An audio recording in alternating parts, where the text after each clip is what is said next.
Hello friends, तुम्हाला तर माहिती आहे ताई माहेरी गेल्या आहेत आणि आज ताई रिटर्न येणार आहेत आणि भाऊजी त्यांना घ्यायला चाललेत. दुपारची वेळ आणि खूप ऊन असल्यामुळे भाऊजी सिटी बसनेच चाललेत. आणि पहा, हा आहे पुण्याचा प्रसिद्ध एफसी रोड आणि वैशाली हॉटेल. थोड्या वेळानंतर भाऊजी पुणे बस स्थानकावर पोहोचले आणि तेथे जयाताई आणि उत्कर्ष हे दोघे आधीच पोहोचले होते. तेवढ्यात घरी परत येण्यासाठी त्यांना बस मिळाली. एसी बस असल्यामुळे उन्हाचा काही त्रास नाही, परंतु उन्हाळा म्हटलं की उसाचा रस प्यायलाच हवा. आणि ही आहे आमच्या एरियातील प्रसिद्ध विठ्ठल रसवंती गृह. येथील उसाचा रस ताजा, स्वच्छ आणि खूप छान असतो चवीला. भाऊजींनी सर्वांसाठी उसाचा रस घेतला आणि ही आमच्या एरियातील रविवारी संध्याकाळची गर्दी.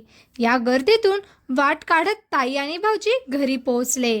मी ताईंसाठी मस्त मिसळ पावही बनवला होता.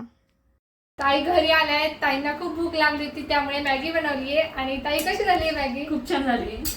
आणि ताई आमच्यासाठी काय काय आणलंय माहेरून? मानसी खूप सारं आणलंय, ते आता मोठ्या ब्लॉग मध्ये तुम्ही नक्की पहा. Bye bye. गुड नाईट पण.